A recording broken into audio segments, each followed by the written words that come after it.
¿Alguno me puede confirmar por favor si se está viendo? Un momento. ¿Aló, doctor? Tranquilo, doctor.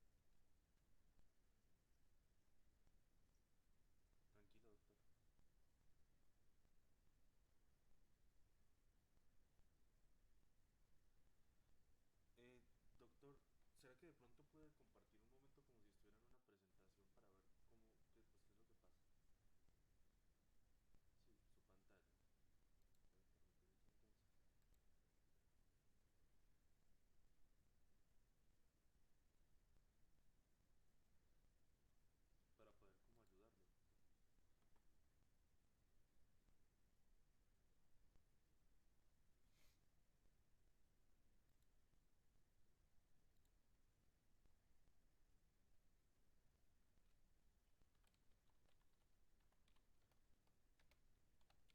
Sí, su pantalla. Voy a interrumpir aquí entonces para poder como ayudarlo.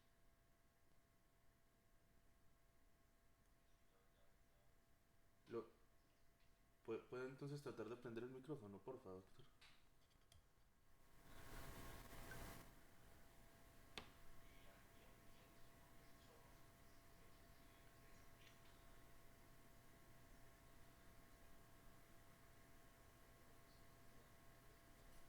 Pues sería... La forma en la que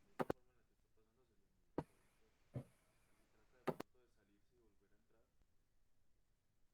Y si trata de pronto de salirse y volver a entrar, ya lo hizo varias veces. O doctor, o de pronto, normalmente lo que sí funciona es que se conectan diferentes botones. Doctor, si usted de pronto está intentando hablar, no se le escucha.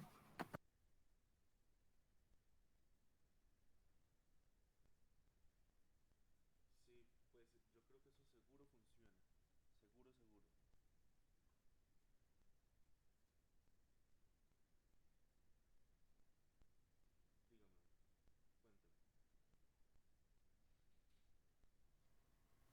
Ah, listo, listo, doctor. Bueno, entonces ya vamos empezando.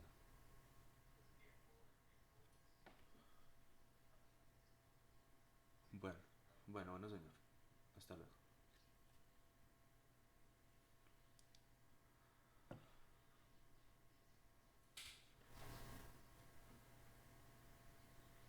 Doctor, si me escucha, ¿podría por favor dejar de Eso, gracias.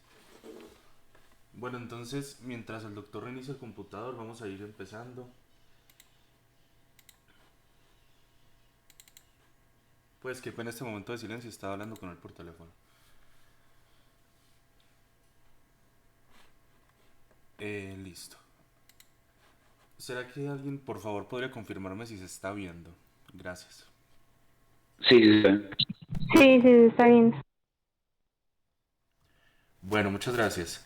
Entonces, comencemos.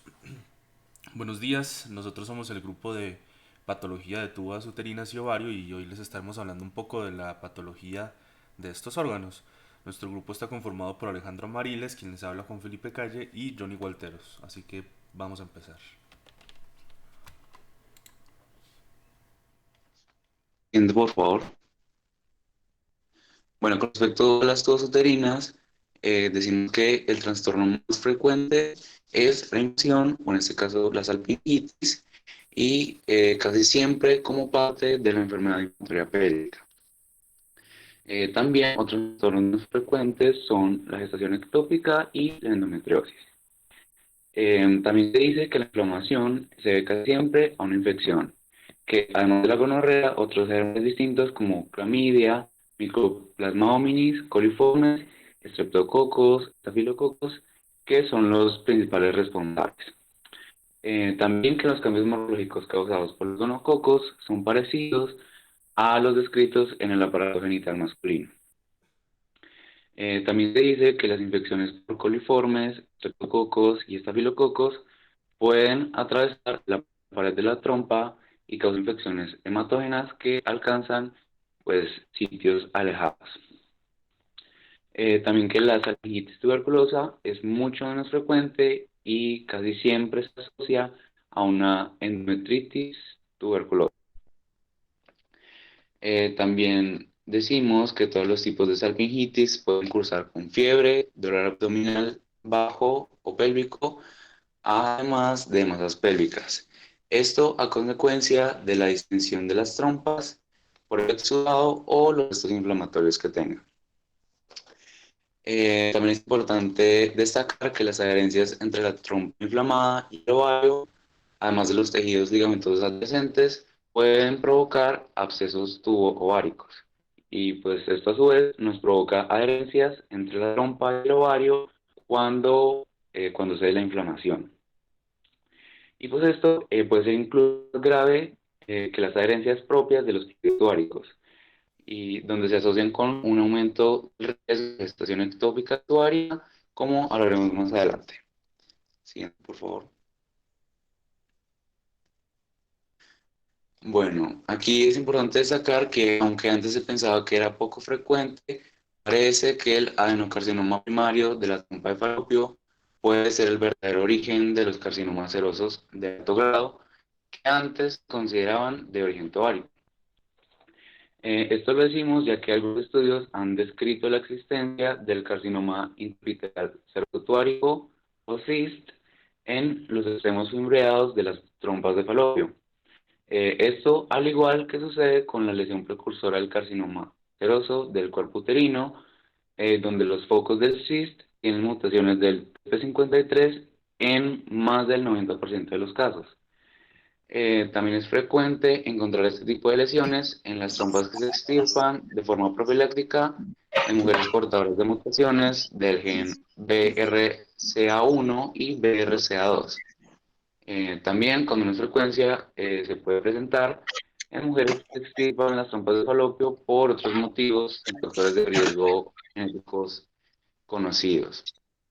Entonces, como conclusión, podemos decir que los carcinomas serosas ováricos esporádicos también se originan en la trompa y dada la asociación entre las fibras de la misma y el ovario, el acceso de estas a la cavidad peritoneal, los carcinomas de la trompa pueden afectar el ovario, el peritoneo y la cavidad peritoneal cuando se hace el diagnóstico. Siguiente, por favor.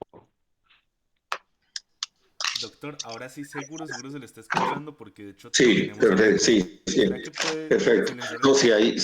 si hay eco, pero escucho bien. Cambié de equipo. Listo, doctor, ¿Sí me gracias. escuchan? Bueno, ¿sí me escucharon, Juan? Felipe. Sí, sí, sí, señor, sí le escuché. Bueno, perfecto. Gracias.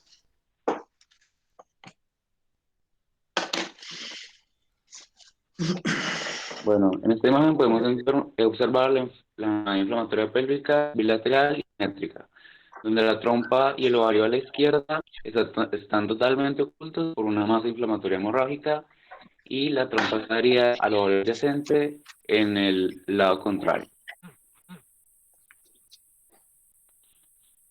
Siguiente, por favor.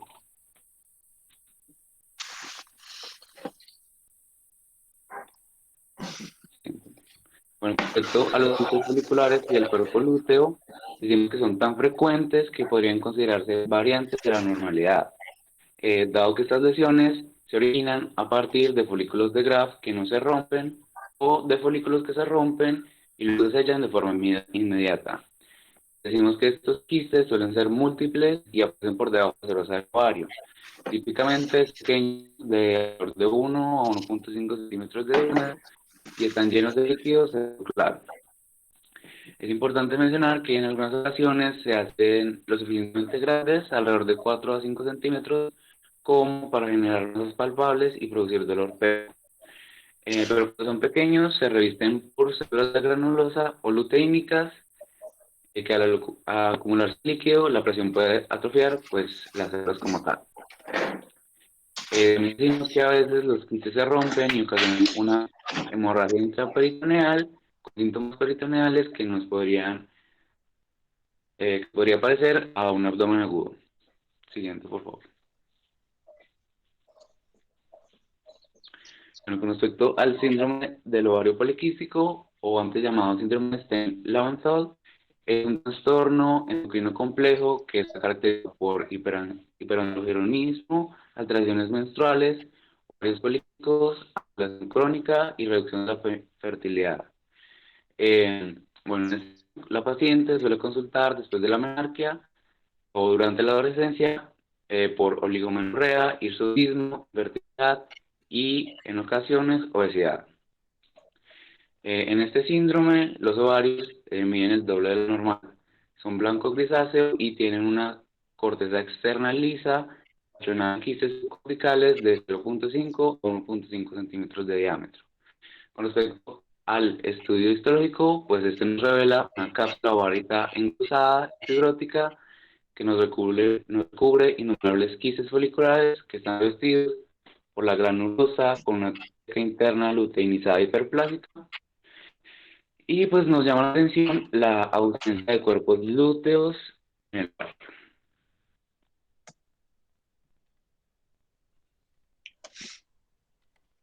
Bueno, entonces empecemos un poco describiendo estos tumores ováricos. Ya, digamos, pasemos a las lesiones neoplásicas como tal. Vemos que los epitelios, perdón, las neoplasias originadas en el epitelio superficial del ovario son las más prevalentes en este órgano y representan alrededor del 90% de las neoplasias malignas del ovario. También tenemos otros dos tipos de ovario, perdón, qué pena, de neoplasia del ovario. Entre ellos está el de las células germinales totipotenciales y el de las células de los cordones sexuales, estroma, que en conjunto estos dos tipos de tumor representan del 20 al 30% de las neoplasias ováricas. Digamos que entre ellos pues suman menos del 10% de todos los tumores malignos porque como lo dijimos, la prevalencia mayor en este caso para la malignidad neoplásica en el ovario lo tiene por mucho y sin duda alguna el epitelio superficial. Y es que ya veremos un poco más adelante que dentro del epitelio de superficie se abarca una cantidad de tumores pues que realmente es tan grande que sin duda alguna es el más común. Así que empecemos con ello. Bueno, dentro de los factores genéticos, esto es un repaso muy breve porque anteriormente pues ya el compañero Leino nos comenta algunas cosas, pero sí tenemos que dentro de los carcinomas de ovario familiares pues estos representan el 5 al 10% de todos los carcinomas que se dan en el ovario. O sea, apenas hasta un 10% y el resto son esporádicos. Como bien digo, eso ya pues más o menos nos lo había comentado el compañero John. Asimismo, pues recalcar que las mutaciones más comunes en ellos son las de los genes supresores de tumores BRCA1 y 2. En las portadoras del BRCA1 el riesgo de tener un tumor de ovario es del 30%, o sea que vemos que es bastante elevado. Y el riesgo pues es un poco menor con las portadoras de BRCA2. Bueno, y repasar lo que ya habíamos visto de que apenas en un 8 al 10% de los carcinomas de ovario esporádicos, o sea, los no familiares, están mutados. Eso es un poco un repaso de los factores genéticos. Y bueno, estos son... Bueno, qué pena, ahí el uno en realidad era título, pero yo lo aclaro. Entonces veremos en esta sección un poco sobre los tumores del epitelio superficial. Dentro de eso tenemos los tumores serosos, los mucinosos y hablaremos un poco también de los tumores de Brenner, pero eso ya lo veremos más adelante. Bueno, como nos lo comentaba Johnny, la mayoría, o bueno, una parte considerable, pero ya en la actualidad se está considerando que la mayoría de los tumores epiteliales del ovario son originados en las tubas uterinas o en quistes que se dan en la corteza de este mismo órgano.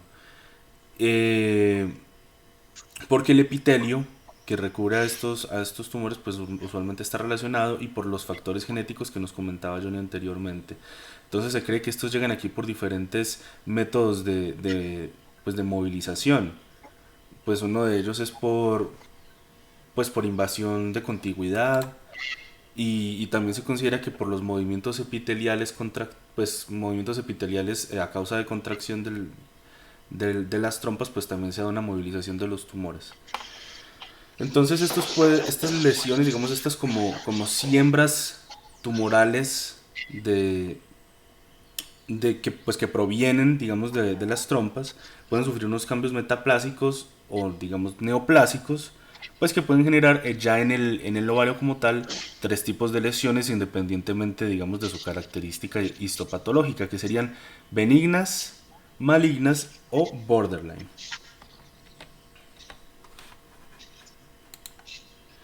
Bueno, en cuanto a las benignas y las malignas, tenemos por ejemplo que las benignas pueden ser quísticas, como es el caso del cistoadenoma, que ya lo veremos un poco más adelante. Pueden estar acompañados de estroma, como el cistoadenofibroma. Y por el caso de las malignas pueden ser quísticas también, como el cistoadenocarcinoma, o sólidos como el carcinoma. Y bueno, en cuanto a las lesiones borderline, ya que no las hemos tratado mucho recientemente, pues como recordar que estas tienen un potencial de malignidad pues bajo comparado sobre todo con las malignas, evidentemente. Tiene unos rasgos intermedios, por eso se les llama borderline, porque digamos que es un punto intermedio entre las lesiones benignas y las lesiones malignas, pero que tienen un potencial de malignidad pues bastante menor que las malignas. Sin embargo, eso no significa que no puedan progresar a carcinoma, ya que algunos de ellos lo hacen. Y algo sí que es destacable sobre las lesiones borderline es que a pesar de que la mayoría no tienen potencial de malignidad, pues lo que sí tienen es una alta probabilidad de recidivas. Entonces, aún siendo pues casi benignos en un sentido en el que pues no tiene propiedades de malignidad como invasión, metástasis, aunque algunos de ellos pueden ser microinvasivos, por eso decimos que son, si fuese puramente benigno, pues evidentemente sería benigno, pero digamos que comparado no es casi no maligno, pero lo que sí puede pasar es que hayan recidivas, puede recidivar en una gran cantidad de los casos. Entonces, ahora que tenemos claros estos tres tipos de tumores, pues empecemos con los factores de riesgo para que se produzca una lesión neoplásica en el ovario. Entre ellos tenemos la nuliparidad, antecedentes familiares, mutaciones en la línea de los genes supresores de tumores, como ya lo vimos anteriormente con el caso de los BRCA1 y 2. Y bueno, algo a destacar es que el uso prolongado de anticonceptivos reduce este riesgo. No es un factor de riesgo, sino que antes lo reduce. Empecemos entonces con los tumores de epitelio, pero del tipo seroso. Estos son los más frecuentes, sin duda alguna, en el ovario. Eh, Asimismo, tienen el mayor porcentaje de los tumores malignos de este órgano. El 60% de los tumores de los tumores serosos son benignos y afectan a pacientes entre los 30 y 40 años. Mientras que, por ejemplo, en los malignos el porcentaje es del 25% y afectan pues edades un poco mayores, entre los 45 y 65 años. Y entre medio de ellos, con una demografía pues que no está tan clara en la literatura, tenemos los borderline con un 15%, pues afectan un 15% de los pacientes que tienen tumores serosos. Bueno, entonces en cuanto a la morfología, decimos que estos tumores son de estructura quística o ovoidea, puede incluso llegar a ser esférica, que son bastante grandes, como lo vemos tienen un diámetro de 30 a 40 centímetros. Pueden tener una cavidad quística o varias cavidades quísticas. Los que tienen una sola cavidad quística pues son grandes, pueden ser tabicados con masas multiloculadas. Bueno, los espacios quísticos están llenos de líquido seroso. Ahora veremos que la principal diferencia entre este tipo de tumores y su contraparte mucinosa es realmente, pues, sobre todo desde un punto de vista morfológico, especialmente macroscópico, y casi que incluso microscópico, pues veremos que la principal diferencia es su secreción. Es decir, ¿de qué están llenos los espacios quísticos? Ahí a la derecha pues podemos ver un cistadenoma seroso.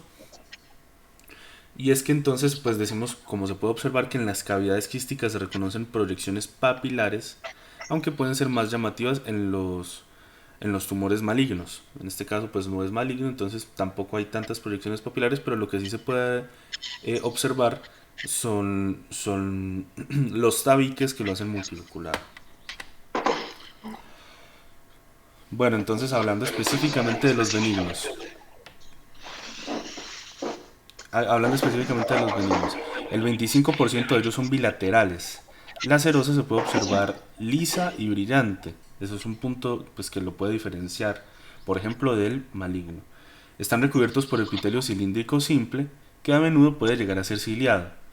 Las puntas de las papilas, ahora decíamos que tienen unas papilas que protruyen, pues estas papilas en su punta frecuentemente presentan los llamados cuerpos de Zamona, que son concreciones calcificadas laminadas perdón, pues laminadas concéntricas. Entonces a la derecha pues podemos observar el cistadenoma seroso. Ahora en cuanto a la malignidad, y a la derecha tenemos un cistadenocarcinoma seroso. En este la superficie es irregular y hay focos de infiltración serosa, como lo podemos observar si lo comparamos, pues realmente la irregularidad es mucho mayor en esta, incluso en el tamaño de cada una de las lesiones, pues vemos que es completamente variable, es muy irregular. En esta, pues las formaciones papilares son multiestratificadas y son más complejas. También se pueden identificar, pues este es un dato muy importante que de hecho es también para diferenciarlo, es que se pueden observar nidos de células epiteliales malignas que infiltran ya hasta el estroma. Bueno, estos pueden crecer por toda la cavidad peritoneal e incluso hacen metástasis claramente, principalmente a ganglios regionales o hasta los periaórticos. Las metástasis linfáticas y las hematógenas a distancia pues realmente no son muy frecuentes. Las metástasis que estos pueden hacer también son por adyacencia a otros órganos cercanos o incluso al peritoneo. En cuanto a los tumores serosos de tipo borderline, pues como lo decíamos al principio, están en un punto medio entre benigno y maligno. Tienen menos atipia citológica claramente que un maligno, pero pues digamos que más que un benigno. De nuevo están ahí en un punto medio. Algo aquí a destacar es que estos no infiltran el estroma, por eso decía anteriormente que es importante tener en cuenta si está o no infiltrando el estroma, porque esto pues realmente nos da en gran parte un grado de malignidad. Pueden producir una siembra peritoneal, pero sus implantes no suelen ser infiltrantes tampoco. Bueno, dentro de los carcinomas serosos se pueden clasificar en alto grado y bajo grado. En los de alto grado decimos que se desarrollan con rapidez, aparecen en las fimbrias de las tubas uterinas a partir de un carcinoma intraepitelial seroso tubárico, como lo decíamos.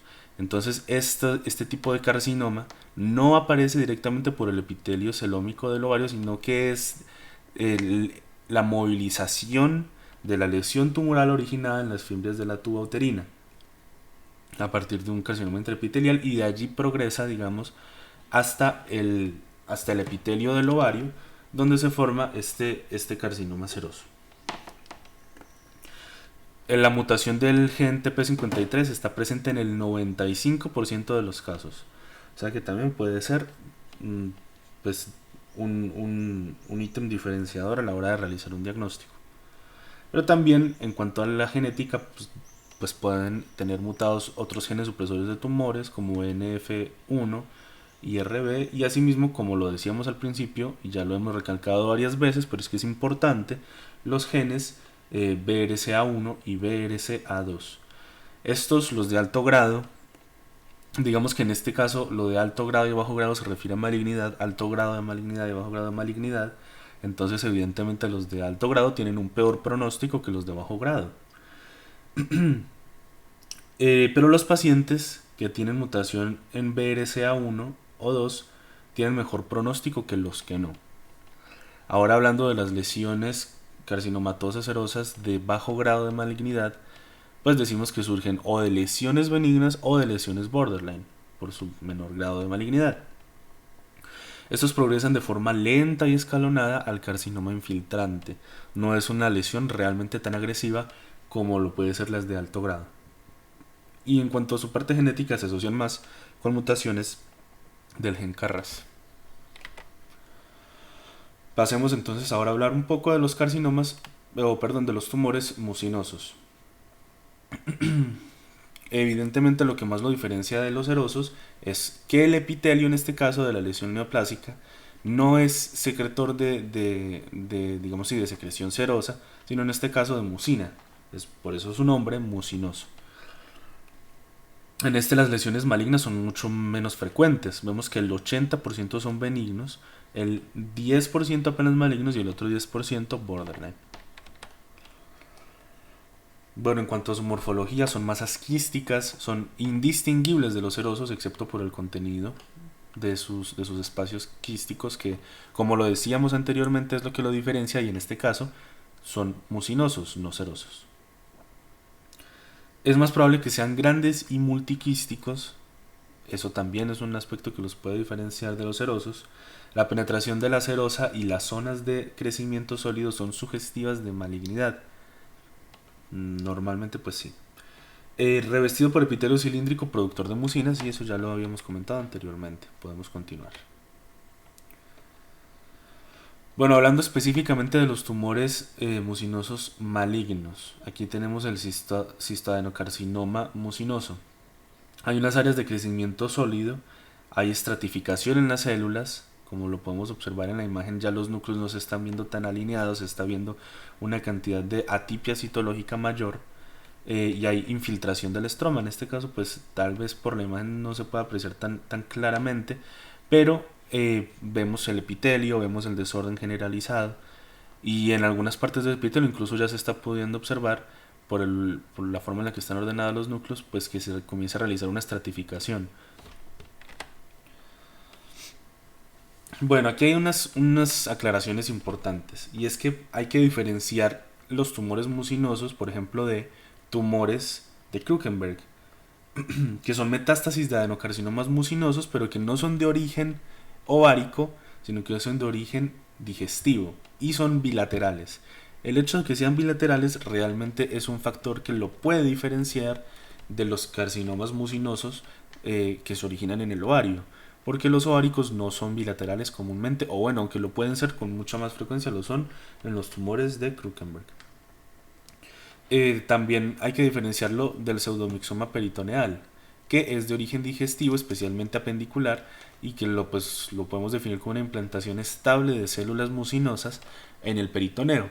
Estos pues también generan una gran cantidad de mucina, y por eso es que pueden llegar a confundirse. Como lo decíamos, los tumores de ovario mucinosos también pueden producir implantaciones peritoneales, peritoneales. Pero hay que diferenciarlo, pues que el pseudomixoma pues es principalmente de origen digestivo.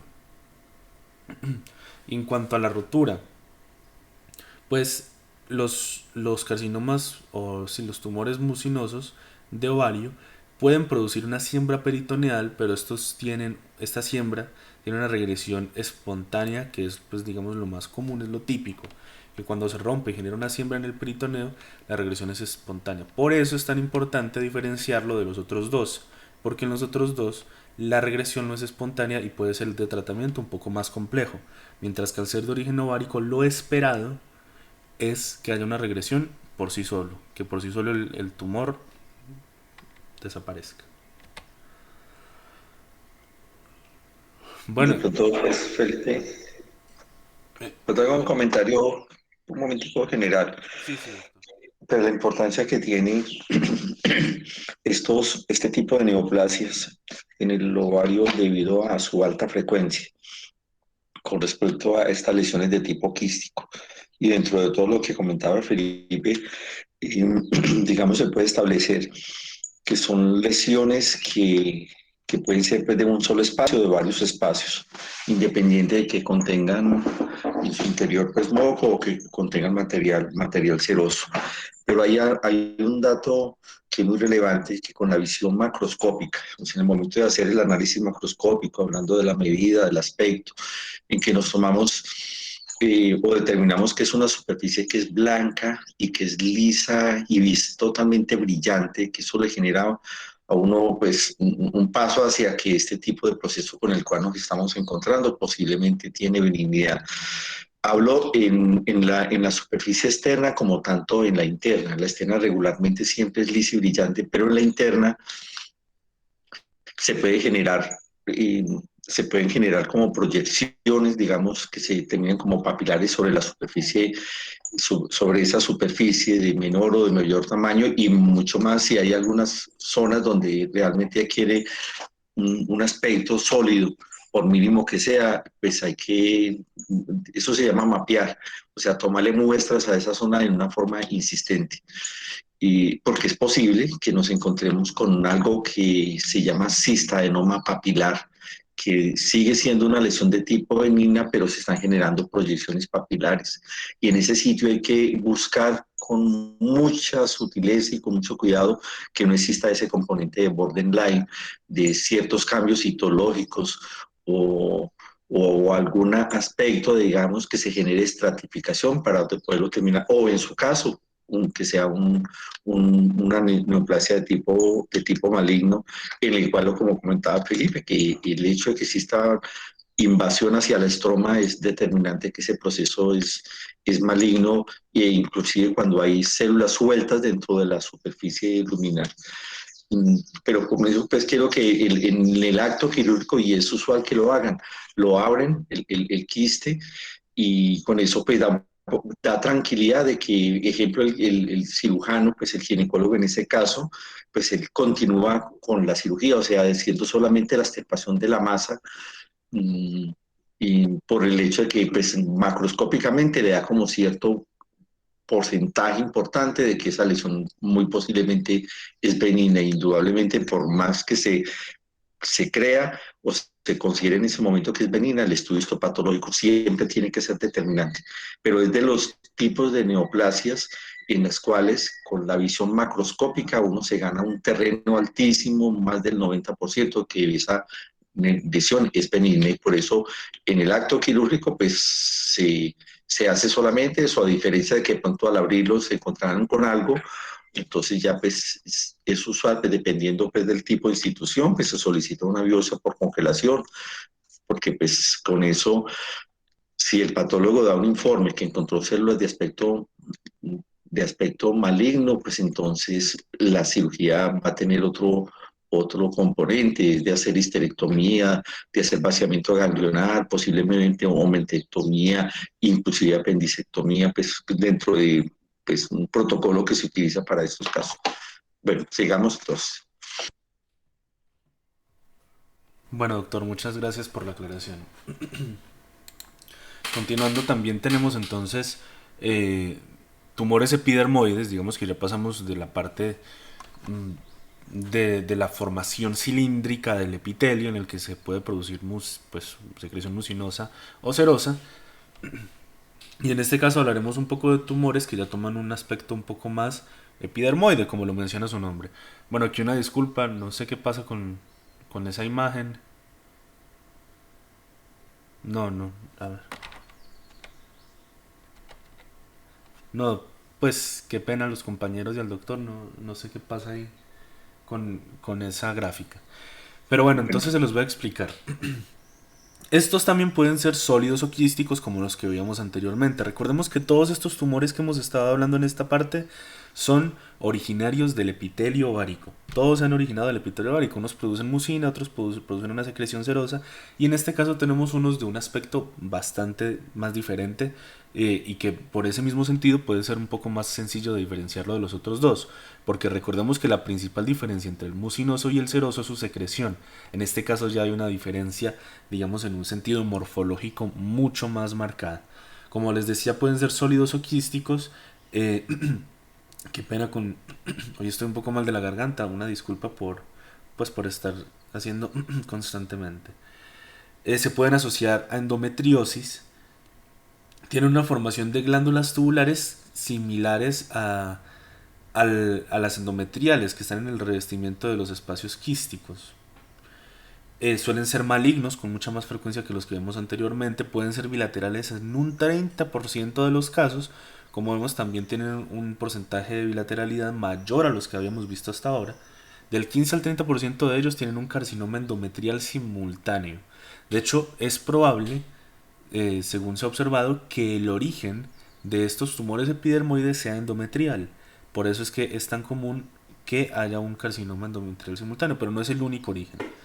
Es uno de los orígenes considerados, pero pues digamos que el proceso neoplásico propio también es probablemente lo más común, si no tendríamos una simultaneidad de hasta el 100%, pero como lo vemos es apenas de hasta el 30%. En cuanto a las mutaciones, pues vemos que está mutado el gen supresor de tumores PTEN y los reguladores de la transmisión de señales PI3K-AK. Pues que pesar que no se pueda ver la imagen, pero ahí estaría normalmente. Y por último tenemos los tumores de Brenner, que son mucho más infrecuentes que los que veíamos anteriormente, son sólidos y encapsulados. En este caso pues sí podemos ver la imagen.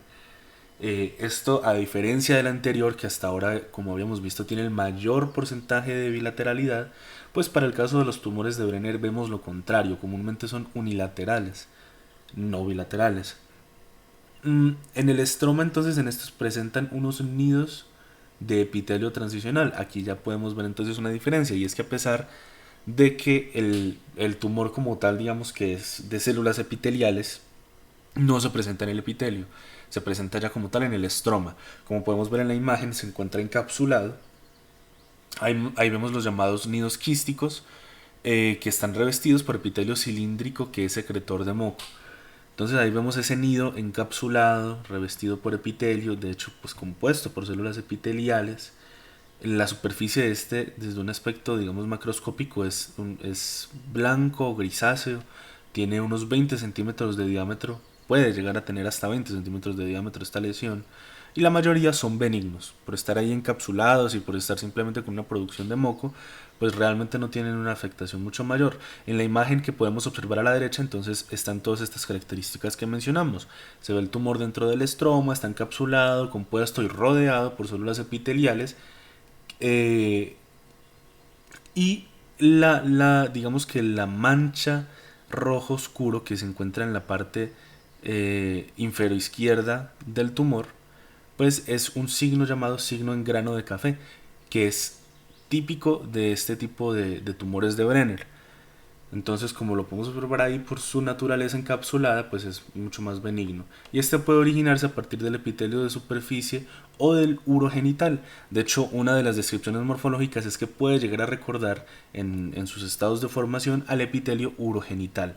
Y este queda atrapado en la cresta germinal durante el desarrollo fetal. Así que ahí lo podemos observar. Pasamos entonces ahora con otros tumores ováricos. Bueno, ahora tenemos que, siguiente por favor. Tenemos que los teratomas son un 15 a 20% de los tumores ováricos, que es una característica preocupante de estos tumores, es que muestran una predilección por afectar a pacientes en las 2 primeras décadas de la vida, y aún más porque cuando más joven es la paciente, mayor será el riesgo de malignidad. Y más del 90% de estas neoplasias de células germinales corresponden a teratomas quísticos maduros benignos, y la variante maligna es rara. Siguiente, por favor. Bueno, acá tenemos los teratomas quísticos benignos maduros, que se caracterizan por la presencia de tejidos maduros derivados de las 3 capas de células germinales. Estos suelen contener unos quistes revestidos por epidermis y llenos de anexos epiteliales, motivo por el cual se les suelen denominar quistes dermoides. La mayoría se descubren en mujeres jóvenes, como masas ováricas o de forma incidental en las radiografías o las tomografías de abdomen, porque tienen focos de calcificación causadas por unas estructuras que son parecidas a los dientes que existen en su seno. Ya aproximadamente un 90% son unilaterales y se afecta principalmente el lado derecho. En raras ocasiones estas masas superan más de 10 centímetros de diámetro, y al corte están llenos de una secreción sebácea y una maraña de pelos que cuando se retiran, esto permite ver un revestimiento epidérmico piloso. Y en ocasiones se puede reconocer una proyección nodular en la que protruye un diente. Siguiente, por favor. También se pueden identificar focos de hueso y cartílago y nidos de epitelio bronquialo digestivo, entre otros tejidos. Y por motivos desconocidos, estas neoplasias producen en algunos casos infertilidad y tienen una tendencia a torsionarse, que es de 10 a 15% de los casos, causando una urgencia quirúrgica aguda. Una complicación paraneoplásica es infrecuente, es la encefalitis límbica, que puede afectar a mujeres con teratomas que contienen un tejido neural y suelen remitir cuando se extirpa el tumor. Perdón, Alejandro, un comentario torpe. En esa imagen que está al lado derecho, pues para alguien que digamos que no conozca y no exista título, en cierta forma podría pensar que eso es un feto, esa bola de pelo que hay como si fuera una cabeza. Y es real lo que vos comentas, que se encuentra uno al abrirlo y son estructuras dentales, fragmentos de hueso, de tejido cartilaginoso, de estructuras sebáceas, fragmentos de piel, inclusive de masa encefálica. No sé si irás a comentar después, pero lo que determina de que eso sea un teratoma quístico benigno es el hecho de que todas las células o todos los tejidos estén en un estado maduro, o sea, que no existan componentes de tipo germinal y dentro de este tipo de neoplasia, porque eso ya implica algo diferente. Listo. Gracias, Ale. Gracias, doctor. Siguiente, por favor. Bueno, ya los teratomas malignos inmaduros, estos aparecen en fases más tempranas de la vida y la edad media es cuando se diagnostica son los 18 años. Estos se tratan típicamente como unos tumores voluminosos, sólidos al corte y con frecuentes áreas de necrosis. En estos es más raro encontrar focos quísticos con secreción sebácea, pelo y otros rasgos que son parecidos a los teratomas maduros. Al estudio histológico muestra elementos inmaduros de cartílago, hueso, músculo, nervio u otros tejidos que están mínimamente diferenciados. Lo que sucede con los demás tumores, este también, es que el pronóstico depende del grado y el estadio. Este teratoma maligno se clasifica habitualmente según el grado de diferenciación de sus células. El teratoma grado 1 es el que está más bien diferenciado y presenta una evolución más lenta con un menor riesgo de metástasis, y el grado 3 ya está más indiferenciado y presenta un comportamiento más agresivo. Siguiente, por favor. Ahora tenemos acá un subtipo infrecuente de teratoma que está constituido totalmente por un tejido especializado. El más frecuente es el estruma ovárico, que corresponde totalmente a tejido tiroideo maduro que puede producir un hipertiroidismo, y son típicos los cambios propios en la glándula tiroides, como el bocio, la tiroiditis, el adenoma y hasta puede presentarse un carcinoma. Siguiente, por favor. Estos tumores son masas ováricas sólidas, pardas, normalmente unilaterales de pequeño tamaño. Microscópicamente se observa una sustitución del parénquima ovárico por una lesión donde están representadas las tres capas germinales, y pues lo más importante de esto es que tienen un predominio de más del 90% de tejido tiroideo. Acá se puede observar un patrón folicular, este invade toda la cápsula y llega a áreas que llegan a la superficie externa del mismo, y en sectores se puede observar focos de invasión vascular. Siguiente, por favor.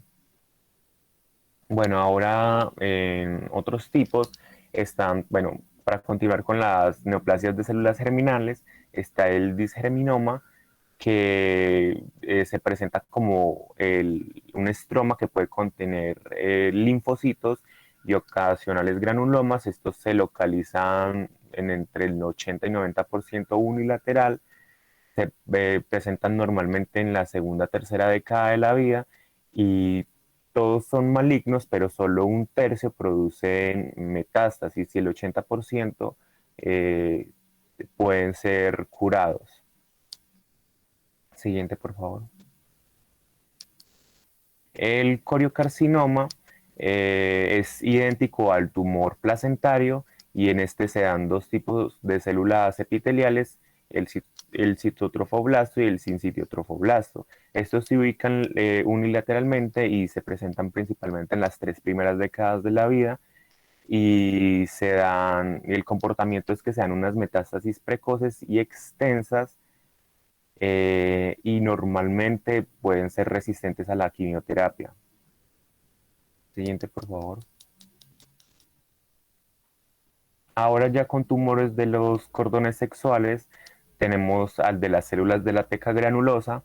Estos se presentan principalmente en mujeres posmenopáusicas, pero pueden aparecer a cualquier edad, es unilateral y está constituido por una mezcla de células de la granulosa cúbicas y fusiformes o células de la teca llena de lípidos, y las células de la granulosa pueden hacer unas estructuras parecidas al folículo ovárico, que son llamadas cuerpos de Karl-Exner, y se comportan de manera en que pueden producir unas grandes cantidades de estrógenos, y los elementos de la granulosa, entre un 5 y 25%, pueden ser malignos.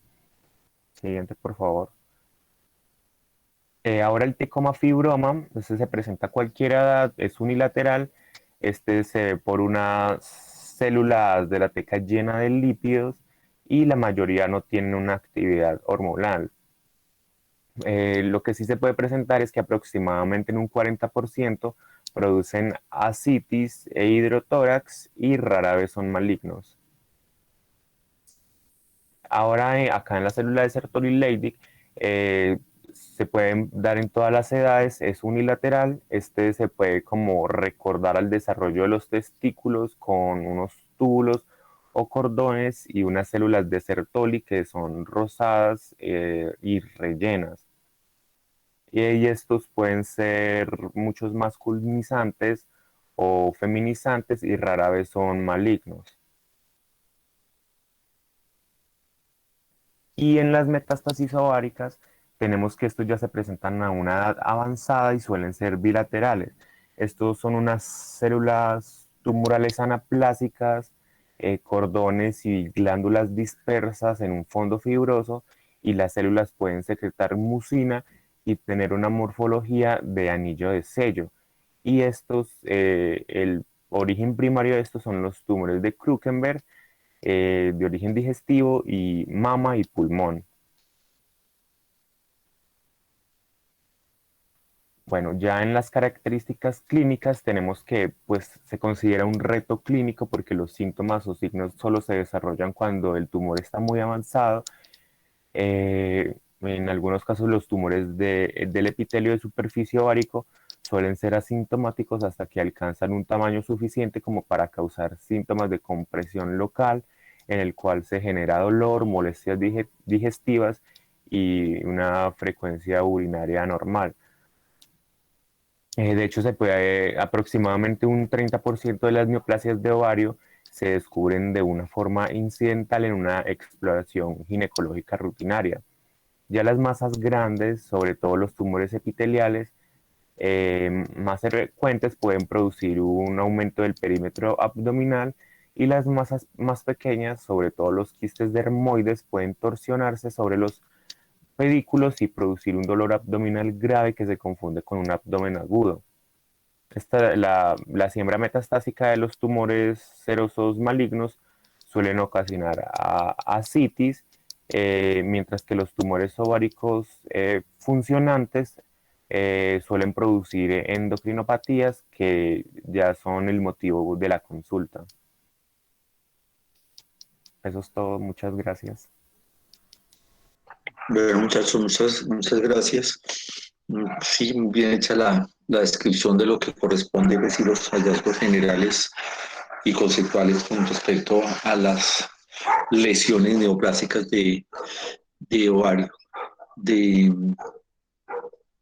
Pues que dentro de todo, afortunadamente, pues lo más representativo, lo que hicimos la mención hace un momento de los cistadenomas serosos y mucinosos, pues y en segundo componente como lo que son los estrumas de tipo ovárico y indudablemente pues, los teratomas, que también es una patología no de la cotidianidad, pero sí de esperarse pues, a que se genere. Bueno, entonces continuamos con placenta.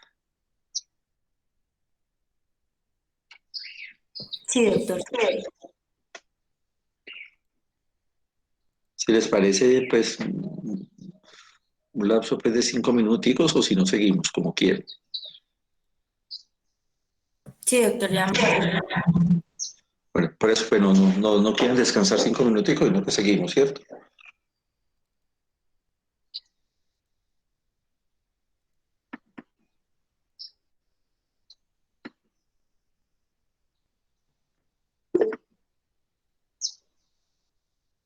Perfecto. Bueno, entonces empezamos, ¿cierto? Sí, Bueno, listo. Entonces, a nosotras nos tocó las patologías de placenta. Sigue por fin.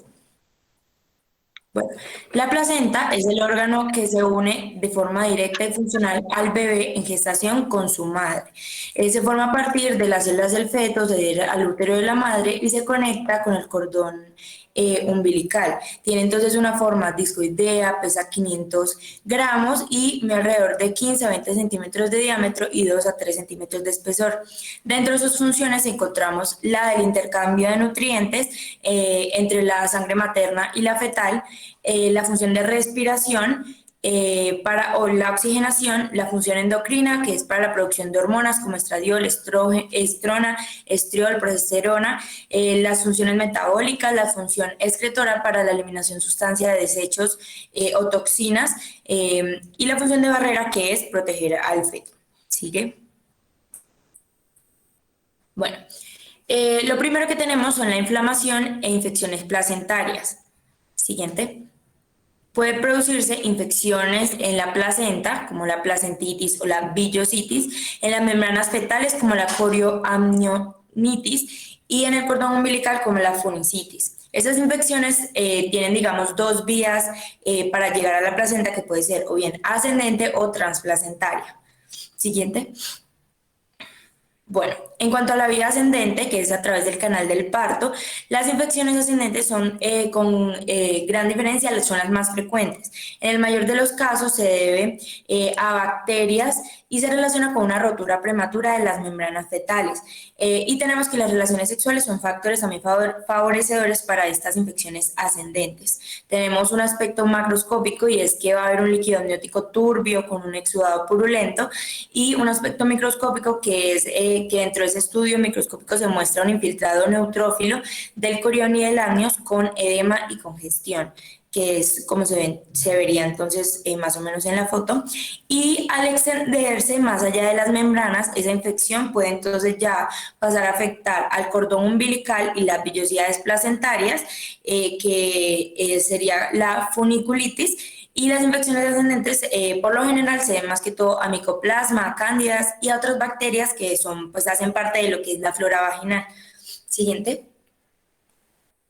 Bueno, luego está la vía hematógena o la vía transplacentaria, que son menos frecuentes y se producen por siembra hematógena de bacterias y otros gérmenes. En el aspecto histológico microscópico se muestra una afectación de las vellosidades placentarias, que sería la vellositis. Tenemos entonces, por ejemplo, que la sífilis, lo que es la tuberculosis, la toxoplasmosis y otros virus como la rubeola, el citomegalovirus, el virus del herpes simple, pueden producir una vellositis placentaria.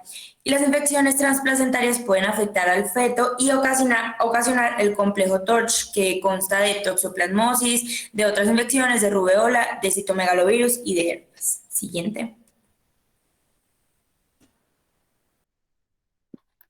Continuamos con las anomalías placentarias. Existen ocasiones en que la placenta puede presentar ciertas anomalías que van a alterar su composición, su forma, y esto generará riesgo en la formación o el desarrollo del bebé, en el embarazo, problemas en el parto, puerperio o para un próximo embarazo de la mujer. Siguiente. Las anomalías en la forma, estructura e implantación de la placenta no son infrecuentes como tal. Y en cuanto a las anomalías morfológicas, tenemos la primera, que son lóbulos placentarios accesorios o placenta subcenturiata. Esta es una anomalía morfológica en donde se presenta uno o más lóbulos accesorios por fuera del cuerpo placentario.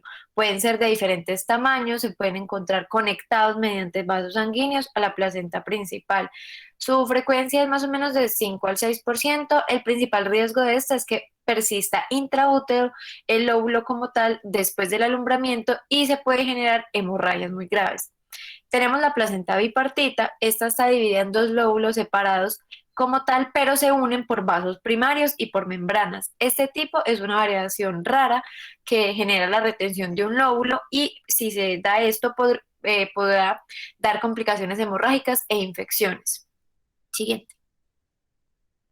tenemos la placenta circunvalada. Esta es una alteración morfológica que se caracteriza por la unión de las membranas, por una depresión central con una zona anular que va a ser blanquecina y se va a encontrar engrosada y va a predisponer a lo que es el sangrado en el segundo trimestre más que todo. Generará desprendimiento placentario y podría generar una muerte perinatal. En cuanto a la placenta espuria, es similar a la subcenturiata, pero sin conexiones vasculares. Siguiente. La placenta fenestrada, esta se caracteriza porque en el disco placentario faltan cotiledones. La ventana que se forma solo va a estar cubierta por membranas ovulares. En la placenta anular, esta se constituye de un anillo en la cara interna del útero, el cual puede estar completo o se puede encontrar de manera incompleta. Y la placenta membranosa o difusa, esta será grande, delgada y con un gran número de cotiledones. Se va a observar con frecuencia en lo que es la placenta previa, que nombraremos más adelante. Bueno, en cuanto a la placenta previa, siguiente, normalmente la placenta debe implantarse en el fondo superior del útero.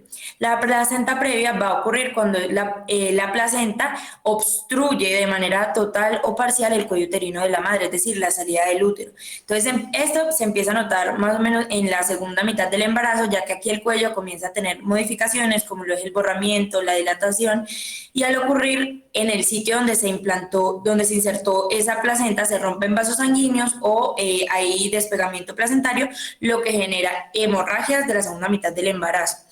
Hay varios tipos, está la placenta previa central o total, que es cuando la placenta cubre totalmente el cuello uterino de la madre. Está la placenta previa parcial o marginal, que es cuando solamente cubre una parte. Y entre los síntomas, como ya les había mencionado, está el sangrado súbito al final del segundo trimestre o empezando ya el tercero. Siguiente, por favor. Bueno, siguiente. Y dentro de las causas encontramos sí que puede estar una multípara, un útero anormal, embarazos múltiples, una cesárea, aborto, una edad avanzada, por lo general mayor de 35 años, y tabaco y cocaína. Siguiente.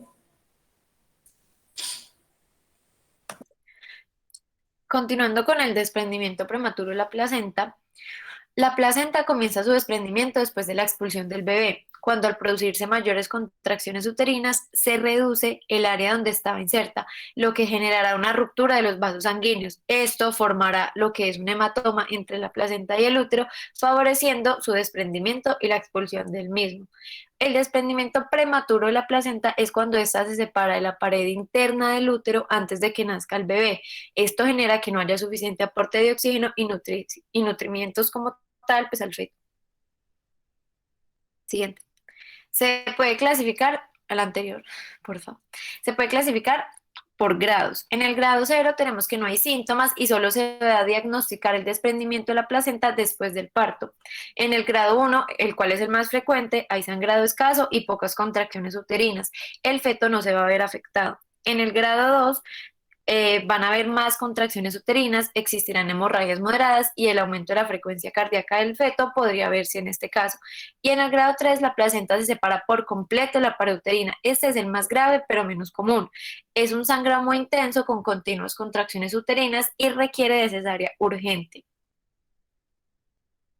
En cuanto a sus causas, pues no se tiene muy claro qué es lo que lo genera, pero se asocia con traumatismo abdominal, cordón umbilical corto, hipertensión o una preeclampsia.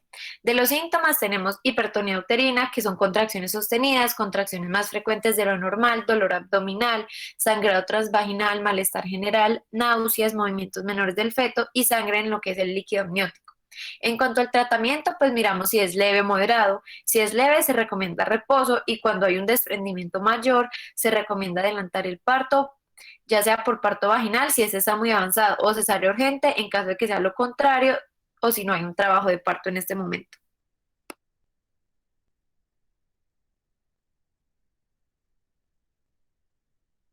Siguiente. Bueno, luego tenemos lo que es la placenta acreta. Siguiente, por favor. Entonces, normalmente la placenta se desprende de la pared uterina luego del nacimiento del bebé. Pero la placenta acreta ocurre es cuando esa placenta se adhiere profundamente a las paredes uterinas, llegando incluso hacia el miometrio o hasta el recubrimiento seroso y llegando a afectar a otros órganos. Entonces tenemos tres tipos. Está la placenta acreta, que es un fallo en la decidua y que las vellosidades se van a insertar en el miometrio. Está luego la placenta increta, donde las vellosidades ya entran al interior del miometrio, y está la percreta, que es donde las vellosidades ya alcanzan esa serosa peritoneal e incluso llegan a la cavidad abdominal y pueden invadir órganos cercanos. Siguiente.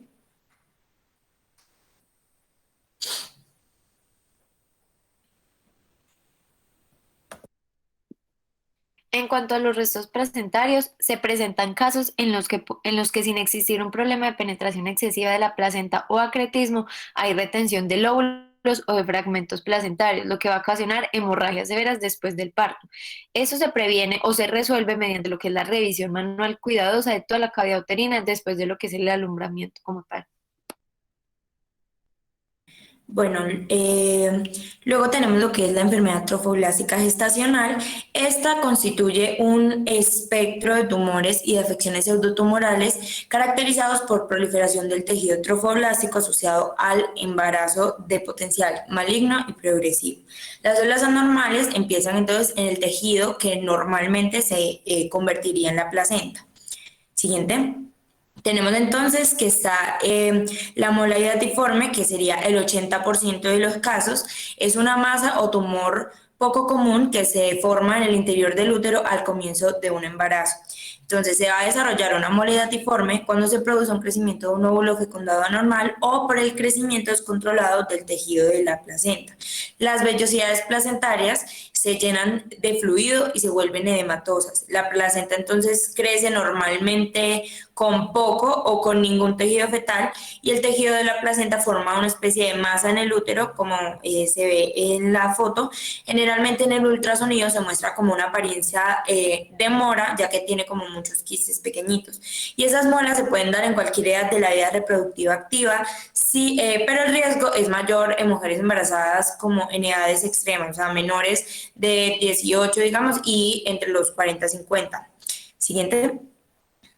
Tenemos entonces que hay dos tipos de mola hidatiforme. Es el embarazo molar parcial, que es cuando tenemos una placenta anormal, pero va a haber algo de desarrollo fetal, o sea, podemos ver restos placentarios o algo de la formación del feto como tal.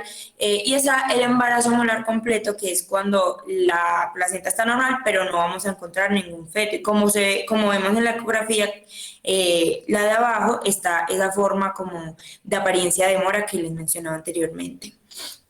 Siguiente. Bueno, en cuanto a la histología, es una hiperplasia trofoblástica y hay una tumefacción edematosa de las vellosidades coriónicas, cuyo diámetro más o menos está entre 0,1 y 3 centímetros, y adquiere, pues nuevamente, como les mencionaba ahorita, la morfología de bandas y como cúmulos de vesículas, que son los que muestran esa imagen como en racimo de uvas. Está entonces la mola completa. Las vellosidades van a tener una degeneración hidrópica y son avasculares, aunque podemos encontrar alguno que otro vaso degenerado. Y aquí es notable la hiperplasia del citotrofoblasto y del sincitiotrofoblasto. Y está la mola parcial, donde tenemos una gama de vellosidades que pueden ser normales o pueden ser quísticas, mientras que la hiperplasia trofoblástica va a ser focal y por lo general afecta la capa sincitiotrofoblástica y se asocia con el fusionado del contorno de las vellosidades. Va a haber también presencia como de inclusiones trofoblásticas en el estroma.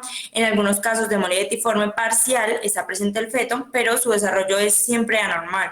Y aunque en la mayoría de los casos sería una mola incompleta, o sea, puede deducirse que está la existencia del desarrollo fetal por demostración de hematíes nucleados en los vasos sanguíneos de las vellosidades, es decir, los fetales. Siguiente.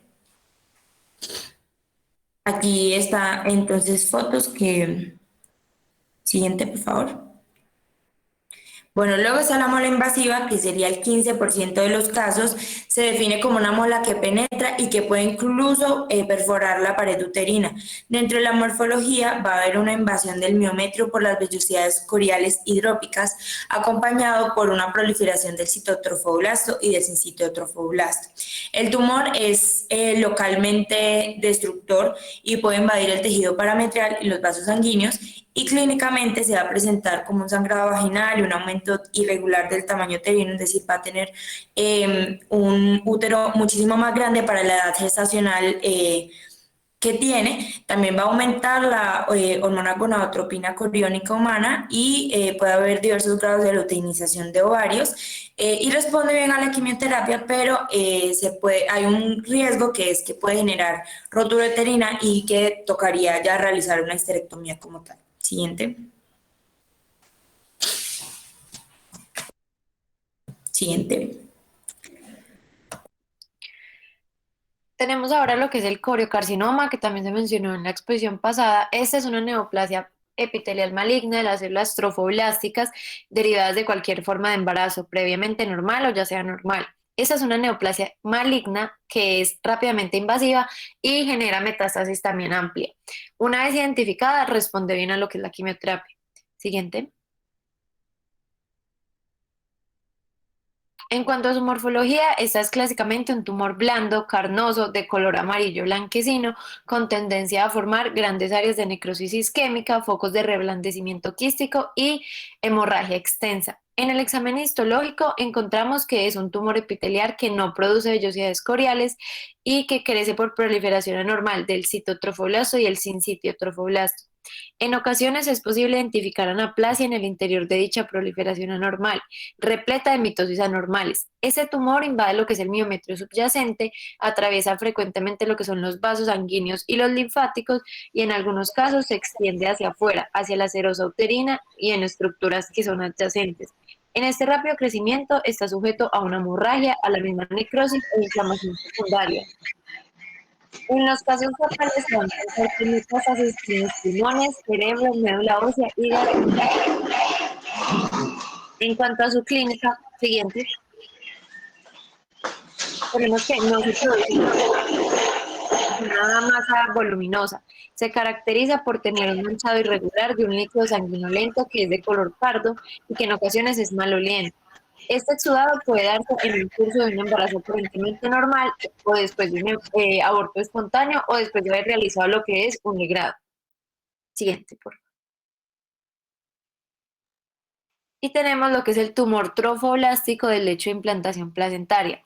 El trofoblasto intermedio se encuentra en el lecho de implantación y en las membranas placentarias. Este se compone de células mononucleares con abundante citoplasma, lo que hace que se distingan del citotrofoblasto sincitial. En contraste con los sincitiotrofoblastos, que son los que producen la hormona gonadotrópica coriónica humana, las células trofoblásticas intermedias son débilmente inmunoreactivas a lo que es el lactógeno placentario. Los trofoblastos intermedios se componen al trofoblasto del lecho de implantación y el lecho de placentario residual como tal después del embarazo. Pueden dar lugar a estos tumores como tal. Estos comprenden una parte pequeña de las neoplasias trofoblásticas gestacionales y se manifiestan como células poligonales neoplásicas que van a infiltrar lo que es el endometrio. También pueden verse precedidos por un embarazo normal, un aborto espontáneo o la realización de algún legrado. Y esa es la imagen. Bueno, muchachos, muchas gracias. Em, bueno, yo le comento a Felipe algo de observar con respecto a las presentaciones. Bueno, tenemos planeado entonces comenzar con sistema reproductor masculino, que comenzamos entonces con lo que habíamos acordado.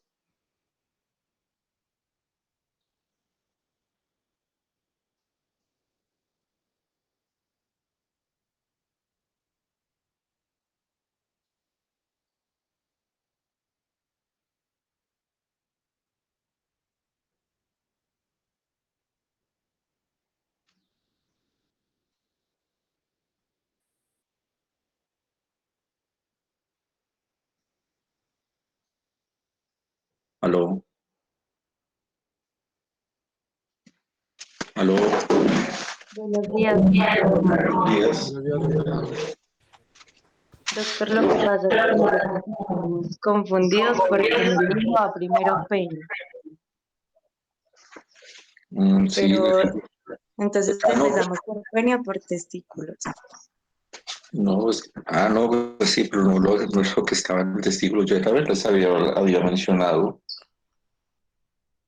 y hablé con los de guiones por el testículo, pero Porque como doctor, no quiera, entiendo, pues eso no altera nada. Pues, algunos estamos del celular por problemas, entonces pues no es tan cómodo, pero si quieres ponemos así. Pues Carol, que es la de pene, también puedes poner, pero como usted quiera, o sea, doctor. expondría solamente ella. No, Carol Acosta y creo que Laura Zúñiga. ¿Y ustedes son cuántos? No, es que yo soy de testículo, doctor. Bueno, o sea, el hecho de que en el libro diga, pues no quiere decir que si se hace de otra forma, yo lo planteé en el siguiente aspecto, y eso no tiene importancia, y se puede hablar de pene ya, pues si quieren.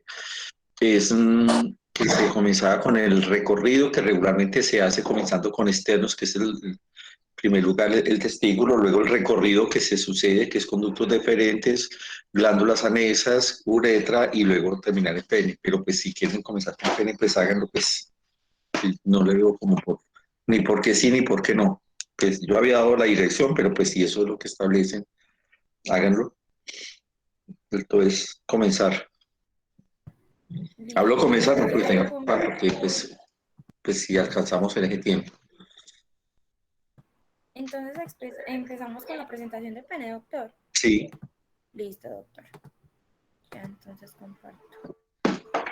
Ahí se está viendo, ¿cierto? sí.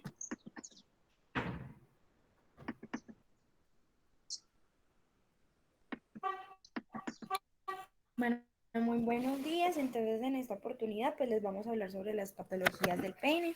El grupo está conformado por Camilo Acosta Ramírez, Laura Daniela Zúñiga Osa y quienes habla Carolina Lizara Salazar. Bueno, entonces tenemos que en las patologías de pene tenemos diferente variedad de patologías. Vamos a Carol, empezar desde las anomalías. Carol, Señor, suave un poquito. dígame, doctor. Ahí estoy Suave, hablando muy pasito. sí. Pues se Listo, la escucha, pues, pero pues podría ser mejor. listo. Más, Está bien. más, Ahí, ahí se más, escucha mejor, doctor. un poquito. Bueno, entonces tenemos que vamos desde las anomalías congénitas, pasando por las inflamaciones hasta los tumores. Las anomalías congénitas tenemos hipospadias, epispadias y la fimosis. Las inflamaciones y los tumores son los más comunes. Entre las inflamaciones tenemos que van a ser por inflamaciones específicas y no específicas, más adelante las vamos a desarrollar. Tenemos la balanopostitis y los tumores benignos y malignos. En los tumores benignos encontramos el condiloma acuminado y en los tumores malignos el carcinoma in situ y el carcinoma invasivo. Entonces, estas anomalías congénitas varían desde la ausencia congénita de la estructura, hipoplasia, hiperplasia, duplicación y aberraciones en tamaño y forma. Entonces tenemos de la hipospadias y las epispadias, que son malformaciones del surco uretral y del conducto uretral. Cuando esta malformación se encuentra en la superficie ventral del pene, se va a llamar hipospadias. Pero si está en la superficie dorsal, se llama epispadias. La hipospadia es la más común y se da en 1 de 3.000 nacidos vivos. Ambas se asocian con un descenso anormal de los testículos y tienen asociadas malformaciones del tracto urinario. Aunque estas pueden ser malformaciones aisladas, estos defectos pueden tener significancia clínica por la estrechez del orificio. Entonces, si el orificio es demasiado estrecho, pues no va a permitir el paso como tal de la orina, va a haber una orina retrógrada, entonces va a haber ascenso de los microorganismos y van a infectar el lugar. Y pues es causa de infertilidad o de esterilidad porque supongamos si el orificio uretral no se encuentra bien ubicado, se encuentra como tal en la raíz del pene, pues no va a haber una eyaculación como tal, entonces los pacientes van a ser estériles. Entonces acá tenemos una imagen como de diferentes grados de la hipospadia, entonces tenemos glandular, subcoronal, la distal, mediana, peneana proximal, penoescrotal, escrotal y perineal. Entonces digamos que entre la perineal y la mediana pues no habría forma de eyacular, entonces por eso los pacientes se vuelven estériles. Por otro lado, tenemos la fimosis, que es cuando el orificio del prepucio es demasiado pequeño para permitir su retracción. Este tiene diferentes causas, tanto de desarrollos anómalos como infecciones. Entonces, las infecciones a repetición lo que van a generar en el tejido son traumas, y aparte de traumas van a generar cicatrices en el mismo tejido. La cicatrización del tejido va a generar adherencias que no van a permitir la retracción. Y tenemos como su congénere, que es la parafimosis, que es un prepucio fimósico que se retrae de forma forzada sobre el glande del pene. Entonces este va a tener inflamación y este no va a permitir que vuelva a su forma original. Ahorita les voy a mostrar una imagen. Puede ser una causa potencial de constricción uretral, retención urinaria aguda seria, y algunos autores indican que también puede favorecer el desarrollo de carcinoma, porque el hecho de que quede aumentado como tal el tamaño del prepucio y no se pueda mover, pues va a dejar ahí detritos celulares o células infectadas que van a favorecer otro tipo de patologías. Entonces acá, como vemos, la fimosis es, digamos, el problema para retraerlo, para llevarlo hacia la parte superior, y en la parafimosis ya la inflamación que no me deja llevarlo otra vez a la forma original.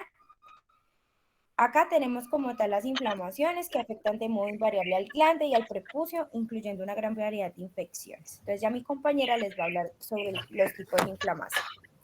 De pronto, antes de un segundito, con respecto al tema que está hablando Carol, y es la fimosis.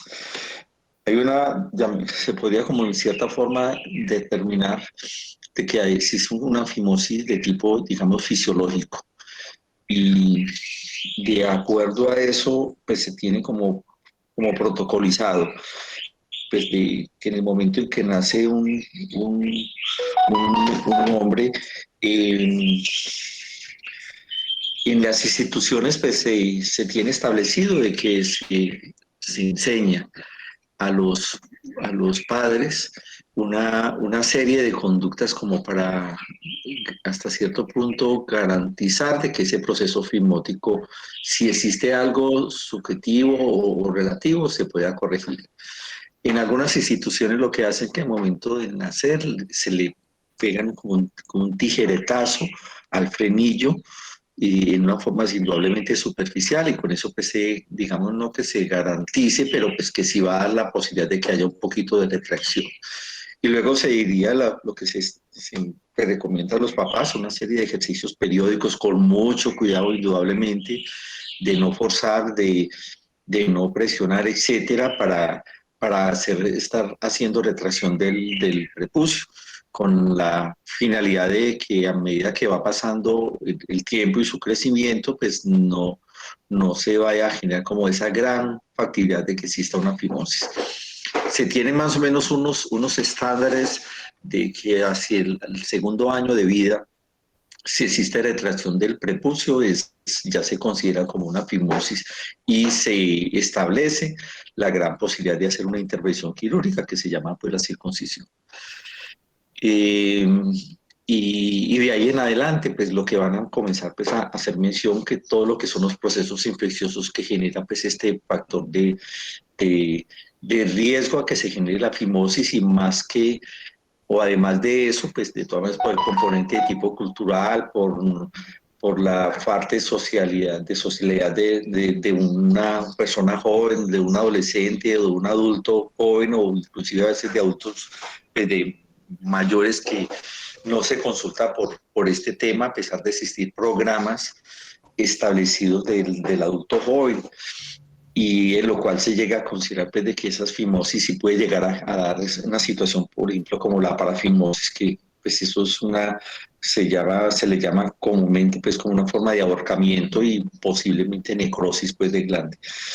Entonces, viene como el tema, ¿será que el hecho de hacerla o no hacerla es bueno, no es bueno, es funcional, no es funcional, es sensible, no es sensible, es estético, no es estético?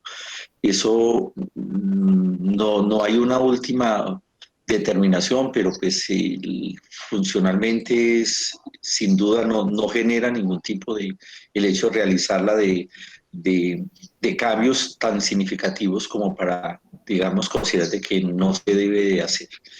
En eso también hay un componente de tipo cultural, como bien ustedes lo saben, hay algunas culturas en las cuales los niños que nacen en una forma casi que inmediata se realiza la circuncisión.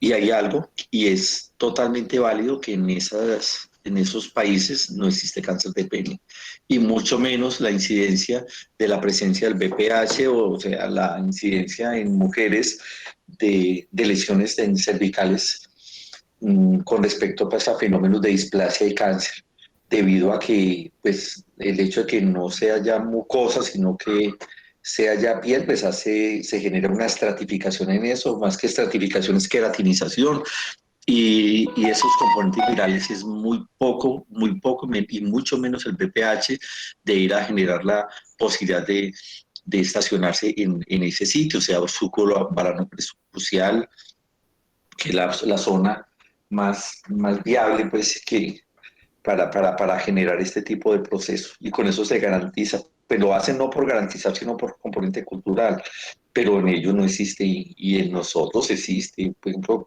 no sé, casualmente la semana pasada un hombre de 37 años en el cual necesidad de hacerle penectomía por un proceso neoplásico secundario a una lesión viral previa de todos los años que se quiera establecer.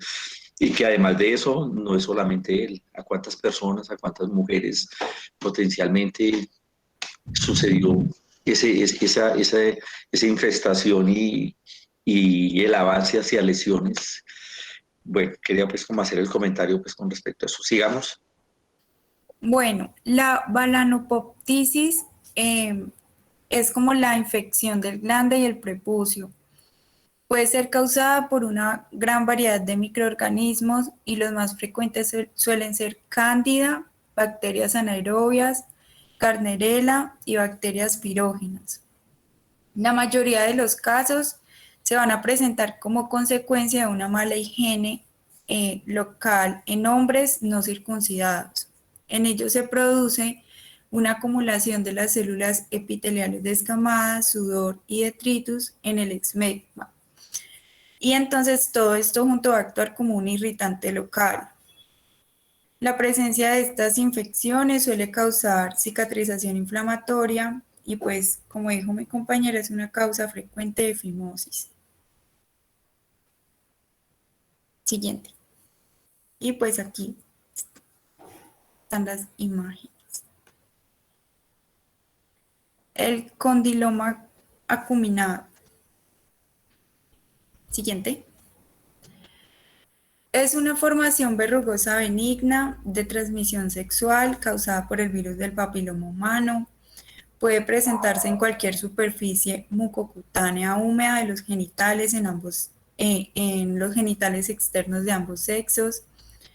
El BPH de tipo 6 y con menor frecuencia el tipo 11 son los agentes causantes más frecuentes de los condilomas. Siguiente. Bueno, ellos pueden presentarse pues en los genitales externos o zonas perineales. En el pene son más frecuentes en el borde del surco coronal y en la superficie interior del prepucio. Consisten en excrescencias únicas o múltiples, sesiles o pediculadas y suelen ser de color rojo. Siguiente. Bueno, histológicamente, el estroma de tejido conjuntivo ramificado, velloso y papilar está recubierto por epitelio que puede tener una hiperkeratosis superficial con engrosamiento de la epidermis subyacente y el orden de maduración de las células epiteliales va a estar conservado, entonces la displasia no es evidente. Y también se va a apreciar vaculosación citoplasmática de las células escamosas, lo que también se puede decir coilocitosis, y esta es una característica de la infección por el VPH. Los condilomas acuminados tienden a recidivar, pero solo en raras ocasiones progresan a cáncer in situ o invasivo. Siguiente. Entonces, pues aquí están las imágenes histológicas de la vacuolización y Bueno, ahora hablaremos sobre los tumores malignos de pene. Siguiente. Entonces, como primero tenemos el carcinoma in situ. El carcinoma in situ es un carcinoma que no ha pasado de la membrana basal. En el pene tenemos dos tipos. Tenemos el Bowen y tenemos el papiloma de Bowen o bowenoide, que es parecido a Bowen. La etiología usualmente es por el virus del VPH, especialmente el tipo 6, que se encuentra en aproximadamente el 80% de los casos. Siguiente.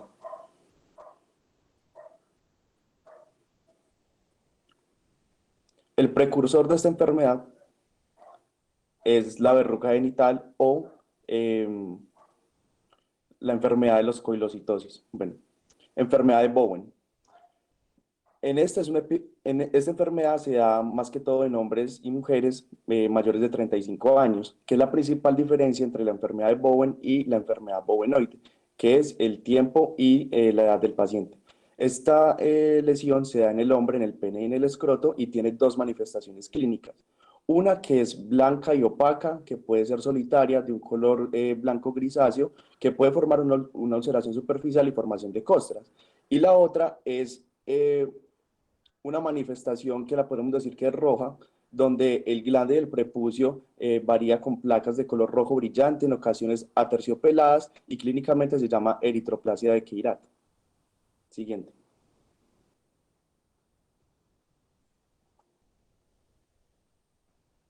Entonces, histológicamente, ¿qué vamos a ver? Vamos a ver una proliferación y numerosas mitosis. También, como tenemos el virus del VPH, podemos ver coliocitosis. Estas células son displásicas, grandes núcleos hipercromáticos, ausencia de maduración ordenada, donde se puede ver una relación 1 a 1 entre el citoplasma y el núcleo. No obstante, tiene un límite de dermis y epidermis claramente diferenciado que no pasa a la membrana basal, dándole el nombre de carcinoma in situ. La progresión usualmente se lleva a un carcinoma infiltrante en el 10% de los casos y puede estar asociado con cáncer visceral en aproximadamente un tercio de los pacientes. Siguiente. Entonces, el primer carcinoma in situ es la enfermedad de Bowen. La enfermedad de Bowen tiene dos características, pues dos manifestaciones macroscópicas. Tenemos la macroblanca, que se puede ver encima, que es una placa blanca grisácea que puede formar ulceración y puede formar costras. Y también tiene una manifestación clínica que puede ser roja, que se caracteriza por una eritroplasia, donde podemos ver ulceraciones, el pene está de un color muy rojo y eso se llama eritroplasia de Chiari. Siguiente. Ya hablamos de la enfermedad de Bowen, que es la cancerosa. Ahora vamos a hablar de la papulosis bowenoide. La papulosis bowenoide, a diferencia de la de Bowen, se da en pacientes sexualmente activos y la diferencia es que se da en pacientes de menores edades con múltiples lesiones. Macroscópicamente, las lesiones son papulares pigmentadas y en algunos casos pueden ser verrucoides y confundirse con un condiloma acuminado. Microscópicamente es idéntico al de Bowen, entonces es indistinguible. Lo único que uno puede hacer para más o menos saber el diagnóstico es mirar los factores de riesgo y la edad del paciente.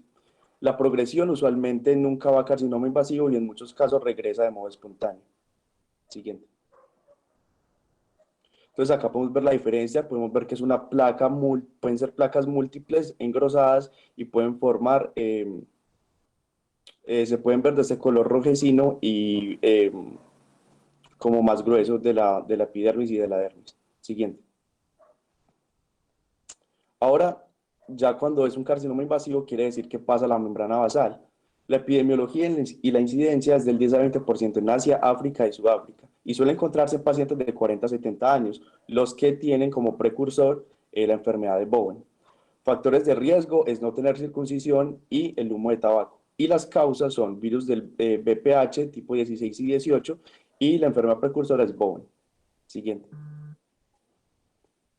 Entonces, la morfología suele comenzar en el glande en la superficie interna del prepucio, cerca del surco coronal. Presenta dos morfologías. La papilar, que simula como condilomas acuminados y tiene una forma de coliflor. Y la plana, que ya es un engrosamiento de las áreas epiteliales donde se puede ver grisácea, progresando una pápula ulcerada, muy parecida a la enfermedad de Bowen, que tenía dos morfologías. Y un subtipo que se puede dar es, ya sabemos que la enfermedad de Bowen y la bowenoide son tipos de carcinoma escamoso, pero se puede dar un carcinoma verrucoso, que es una subvariante del carcinoma escamoso. Y esta variante poco frecuente y bien diferenciada, localmente invasiva, rara vez hacen metástasis, tamaño mayor a los condilomas. Siguiente. Entonces acá podemos ver los tres tipos de estos cánceres invasivos que ya están muy avanzados. El papilar, que puede tener forma de coliflor, el plano, que ya forma unas ulceraciones en la piel, y el verrucoso, que tiene menor capacidad invasiva, pero tiene el aspecto de verrugas como condilomas, pero ya más grandes. Eso es todo, muchísimas gracias.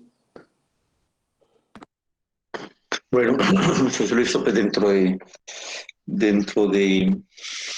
pues, lo importante y lo que pues, uno establece como que no debería suceder porque son situaciones totalmente prevenibles y que además que van a depender de una conducta individual de cada ser humano. Influye pues esa parte de tipo sociocultural en la cual influye en una forma significativa la responsabilidad que tenemos nosotros como médicos. En el momento en que tenemos un paciente, sea un niño, sea un adolescente, un adulto joven, un adulto mayor, de parte de un examen físico y de unos elementos básicos de interrogatorio, pues como para enfocar y no porque tenga mayor o menor cantidad de riesgos, pero pues sí para generar pues algo de alarma o la parte de tipo educativo informa continua. Hechos que son totalmente prevenibles y no es que, o sea, no necesariamente tiene que ser no es que no sea responsabilidad del paciente, pero pues si su educación no le da, porque así fue como para considerar de que si lleva determinado tipo de conducta sexual, pues va a ser que tenga factores de riesgo, pues que lo haga, pero pues teniendo, digamos, una vigilancia más o menos permanente. Por ejemplo, lo que mencionaba Camilo con esas lesiones blancas que se ven en el pene, que ese color blanco, como lo mencionamos, en otro momento se deben a que hay aumento de la queratinización por parte o intento de generar un proceso reparativo en ese epitelio. Me explico. En ese epitelio escamoso estratificado, pues que es el de la piel con queratina, hay algunas células que tienen elementos virales dentro de su interior. Entonces, como parte de ese fenómeno de reparación, las células basales proliferan mayor cantidad de células. ¿Y eso qué hace? Que se genere mayor queratinización, o sea, mayor cantidad de células muertas. Y eso ante la mínima humedad lo que hace es producir esas lesiones blancas. Y esas lesiones blancas en pene o esas lesiones eritematosas es de tenerle mucho cuidado y de tener muy presente porque puede ser una lesión totalmente preneoplásica y que puede tener un manejo adecuado y no llegar a un estado, como les comentaba yo la semana anterior, un hombre de 38 años, pues asumiendo una penectomía con vaciamiento ganglionar, etcétera, etcétera. Bueno, muchachos, entonces dejamos por hoy en este sitio, luego continuamos entonces con testículo y en forma ascendente, pues con las estructuras que corresponden. Cuénteme, Carol.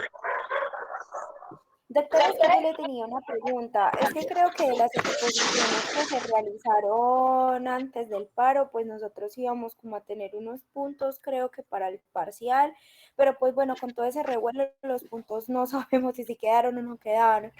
Sí, Entonces, sí. No, eso no varía, Carol. Esos son puntos que van para el último parcial. Sí. ¿O los incluíamos para otro parcial o cómo era? No, porque eso no es individual. Claro. Doctor. Sí. Dígame. ¿Qué, Carol? Cuénteme. No, lo que le estaba comentando de los puntos del parcial, sino que es que ahí se me entrecortó un poquito por la red. Bueno. Te le comento. O sea, eso con respecto a los puntos no tiene por qué cambiar y eso está establecido, pero esos puntos son en el último parcial, o sea, en el que continúa, porque esos puntos es para todos, sea 1, 2, 3 puntos, 4 puntos, que eso lo determinamos antes del parcial, ¿cierto? O sea, dentro de ese parcial, ejemplo, que sean 25 preguntas, es muy dado que aparezcan, por ejemplo, ya 4 resueltas, donde se va a registrar en ese sitio trabajo previo en clase, nota previa, etcétera, etcétera, y a la cual yo le asigno una nota, ¿de acuerdo? Que está establecido, pero es en ese momento porque esa nota o sea, yo se la debo entregar a todos, no a unos sí y a otros no. Pero que quede claro que sí, eso forma parte de esos puntos del próximo parcial. Laura Marcela, cuéntame. Doctor, es que nosotros queríamos hacerle una propuesta a usted. Y Cuéntame. era que si nosotros podíamos para este parcial, que es el cuarto, dejar y evaluar reproductor femenino. Y de pronto con ustedes realizar algún taller o algo así un poco como más práctico con respecto a la parte de reproductor masculino, como de pronto para que no nos quede tan encima esos temas para estudiarlos para el final. Entonces no sé qué le parezca, doctor. Ver cualquier tipo regularmente de actividades adjuntas que no necesariamente sean una evaluación escrita, bienvenidos. Pero el tema es que, o sea, desafortunadamente, o sea, la idea de los talleres es muy buena, pero es que para efecto práctico eso, pues, no sé si la palabra que yo utilizo puede ser muy fea, pero eso es una burla, porque no se hace nada. Y la idea no es eso. Yo me refiero que si se asigna un taller, pongámosle 25 preguntas por dar un número, no es que tenga que ser eso. Entonces, ¿qué hacemos? Cada uno hace una pregunta, la transcribe y copia y multiplique y entregue. Eso no tiene sentido, hacer eso. Doctor, y por ¿Sí? ejemplo, como un esquema o un dibujo como los que usted nos ponía a hacer, pues usualmente que esos pues requieren más tiempo, más esfuerzo, eso no es como que copie y pegue ahí.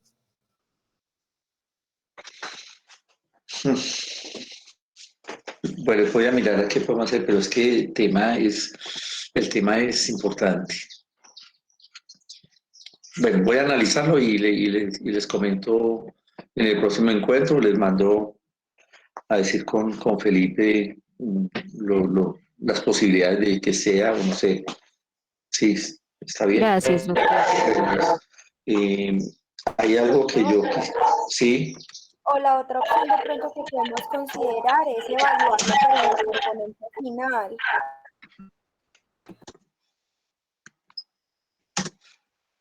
O sea, que el no. reproductor masculino, pues obviamente como en el final pues tienen que estar todos los componentes vistos en el semestre, entonces sí lo podríamos preguntar ahí.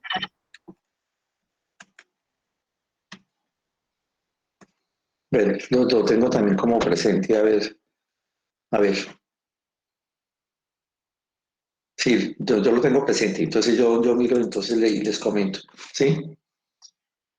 Muchachos, yo les pediría el favor porque pues son hechos que son se llama trabajo en aula y son actos que eso se archiva, se guardan, yo los tengo y los mando a dirección, lo que hacen en clase.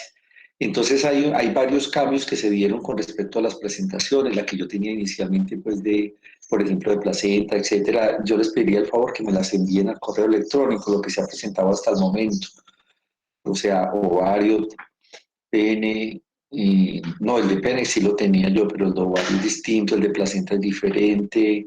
Pues de pronto por disciplina pues me los vuelvan a mandar. Yo creo que ustedes los últimos creo que yo lo tengo y sí, creo que sí está igual, porque pues hubo reformas o cambios de personas, etcétera. Sí, por favor.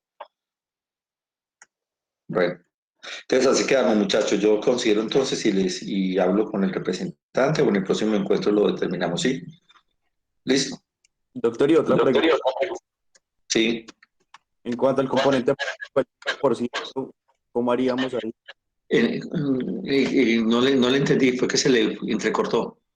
Doctor, en cuanto al componente práctico, 5%, ¿cómo haríamos ahí? Ah, ya le entiendo.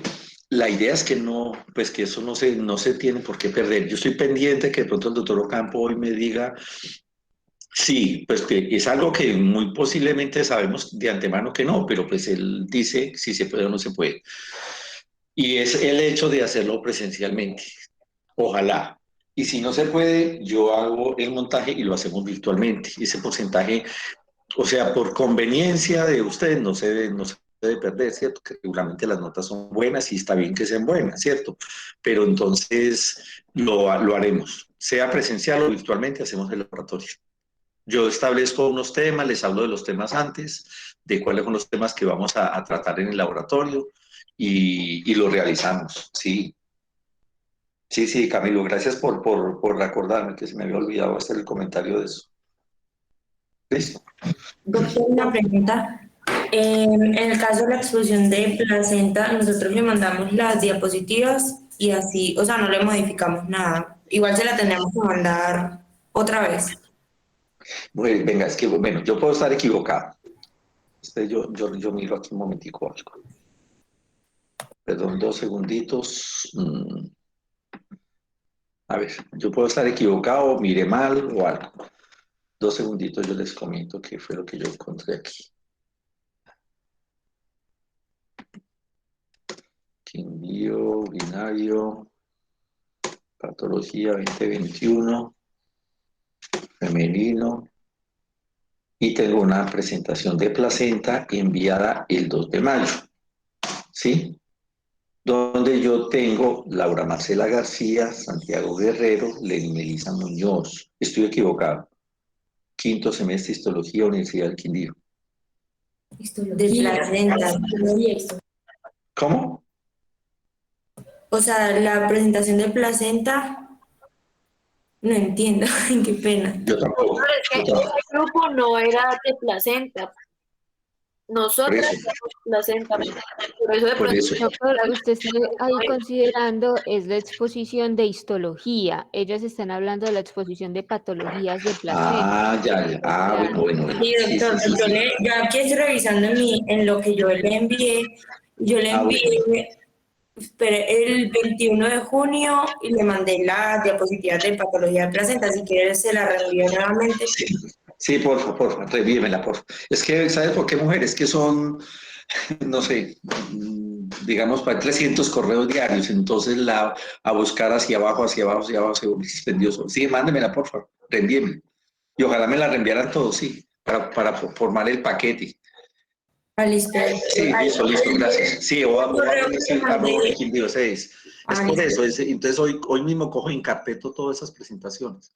Ojalá me las enviaran en un momentico. Sí, por favor. Es por eso, no, es que eso es una cantidad de correos y es de una institución de la otra, bueno. Entonces a uno se le pasa, es por eso. Sí, de acuerdo. Doctora, la reenvié para ver si usted confirma que sí le llegó o algo. Gracias. Bueno, listo. Bueno, gracias por eso. Bueno. Sí, Felipe. Sí.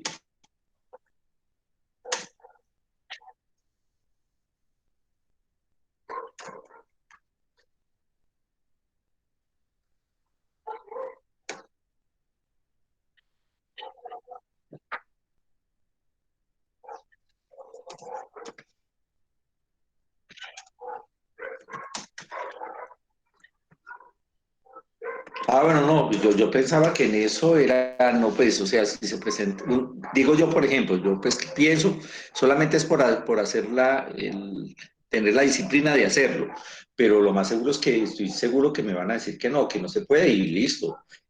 Pero si llegue, por decir algo que se llegara a dar, el laboratorio pues puede ser el martes, el miércoles, pues uno de esos 2 días pues, de la semana entrante, si llegara a dar. Por eso no nos, pues como adelantar cómo hacer su posición hasta que el doctor Ocampo me conteste, ¿sí? Y ahí sí, pues hablamos, Felipe. Doctor, podríamos tener que Felipe, se le entrecortó, qué pena. ¿Ahí me escucha bien, doctor? Sí, ya. Que si podríamos tener como opción que las exposiciones que hicimos cuenten como la nota práctica. También podría ser, pero sí quisiera hacer un poquito de laboratorio. No, sí, doctor, sí, no tener así como la nota tan encima y hacerlo más como por el hecho de aprender, pero no tanto como por el hecho calificativo. Pues porque no, ya tiempo. El hecho de aprender es espectacular. Sí, también lo podemos tener. Espérenme que me conteste el doctor Ocampo y entonces ya miramos posibilidades. Esa puede ser otra. Listo, doctor. Listo, bueno, perfecto. Bueno, muchachos, listo, entonces así quedamos.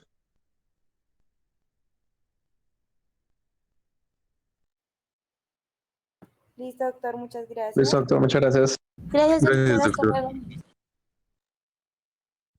Gracias, doctor.